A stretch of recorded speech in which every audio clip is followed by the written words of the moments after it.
आप लोग इस्तीफा मांग रही हैं मंगल पांडे का। अगर प्रशांत किशोर की सरकार आती है उस समय अगर ऐसी घटना हो जाती है तो इस पे आप क्या कहना चाहेंगी? जी बिल्कुल सही कह रहे हैं आप। इसीलिए हमें मानकर चलना चाहिए कि system is equals to government plus administration. हम इस वक्त यदि मंगल पांडे जी से कह रहे हैं कि इस्तीफा दें, क्योंकि प्रशासन की ओर से पूरी तरह से चूक की मांग है। हम तो ये बिल्कुल कह रहे हैं कि समाज में बदलाव होना चाहिए। यदि सेंट्रल गवर्नमेंट ने कोई ऐसी पॉलिसी निकाली है कि सेक्स एजुकेशन प्रमोट किया जाए तो बिल्कुल होना चाहिए, और लेकिन वो कितनी छोटी स्तर पे हो रहा है आप ये भी तो देखिए। बिहार के हर गवर्नमेंट स्कूलों में क्लासेस नहीं लगती और ये सेक्स एजुकेशन को प्रमोट करेंगे। आप निचली स्तर से समाज में क्या किस तरह से बदलाव कर रहे हैं ये देखिए ना। कुर्सी कुमार बन गए, कुर्सी पकड़ के बैठ गए, तो अब हम क्यों ना मांगे कि आप कुर्सी को छोड़िए। पहले भी बिहार सरकार में जब चमकी बुखार आया था उस समय भी स्वास्थ्य मंत्री मंगल पांडे थे, उसके बाद भी कुछ एक्शन नहीं ले पाई बिहार सरकार। तो एक तरीके से ये समझ ले कि आज एक्शन लेगी बिहार सरकार। क्या आपको लगता है आपके ये धरना प्रदर्शन से और कैंडल मार्च से? किसी भी तरह के कैंडल मार्च या धरना प्रदर्शन इसीलिए किया जाता है ताकि सरकार पर आम जनता की मांग का दबाव बनाया जाए, वो दबाव जिसके अंदर गंभीरता कूट कूट कर भरी हो। आज ये निकल रहा गांधी मैदान के इर्द गिर्द ये कैंडल मार्च इस बात का सबूत है कि जनता बदलाई। आप देखिए किस तरह से आम जनता हमारे समर्थन में है, हमारे साथ जुटी हुई है।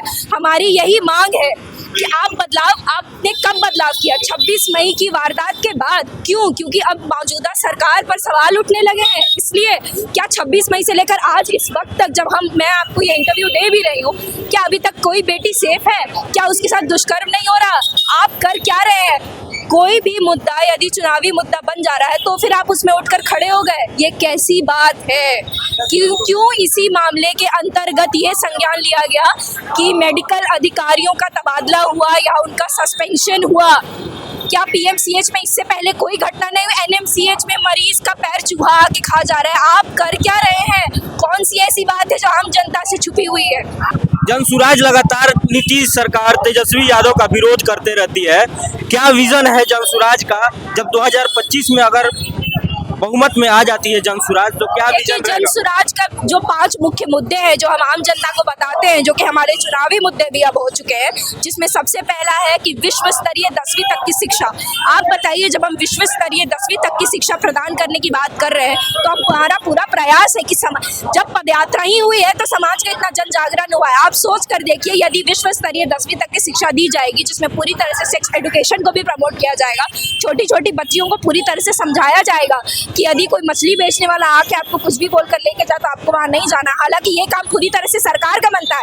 आज देखिए वो आपके सामने बोर्ड लगा हुआ है, अनुसूचित जनजातियों का भी जन जागरण किया जा रहा है, उनके राइट्स बताए जा रहे हैं। क्यों आप वहाँ क्यों नहीं काम? आप पॉस्को जैसे एक्ट्स के अंतर्गत हर दिन बिहार में यदि मामले दर्ज हो रहे हैं तो आपकी आंखें कब खुलेंगी? यही बड़ी बात है हमारी। ठीक है, आपने बताया सेक्स एजुकेशन पर काम होगा, स्वास्थ्य पे क्या काम होगा?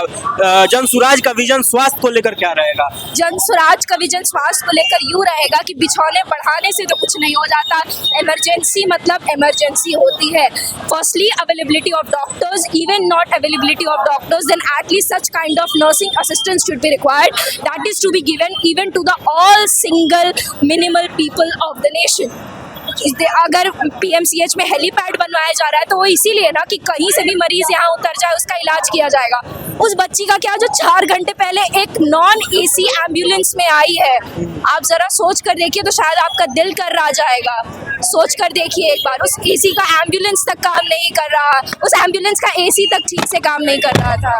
अच्छा, तो अभी जैसे आप बता रही हैं कि एम्बुलेंस काम नहीं कर रहा है, इसमें तो जैसे बिहार सरकार में पीएमसीएच में बिहार सरकार ने काम किया, उसमें प्रशासन की गलती है या डॉक्टर्स की गलती है? इसमें सरकार क्या दोषी है? सरकार ये दोषी है कि सरकार अब क्यों संज्ञान ले रही है जब उसकी जान चली गई। आपको मुझे जितनी मामले की खबर है उसके अंतर्गत जैसे विधायक जी का फोन गया, हॉस्पिटल सुपरिटेंडेंट बिल्कुल तड़कते भड़कते सारे काम में कारगर हो गई, बिल्कुल उस लड़की को बेड भी मिल गया, उसका तत्काल इलाज भी शुरू हो गया था। तो ये विधायक जी का फोन जाने के बाद क्यों? ये कौन सी अपराधीकरण और नेतागिरी की आप बात करें जिसमें व्यवस्था पूरी तरह से उलझी हुई है? आप सोच कर देखिए, यदि उस विधायक जी का फोन नहीं जाता जैसा कि उसके माँ बाप ने कहा है और तब तुरंत उसकी बच्ची को बेड नहीं मिलता, शायद वो जितनी दर्द से कर्राती रह गई वो तो एम्बुलेंस में ही अपना दम तोड़ देती। खुदा उस मासूम सी जान को जन्नत बख्शे जो इतनी दर्दनाक मौत चली गई है।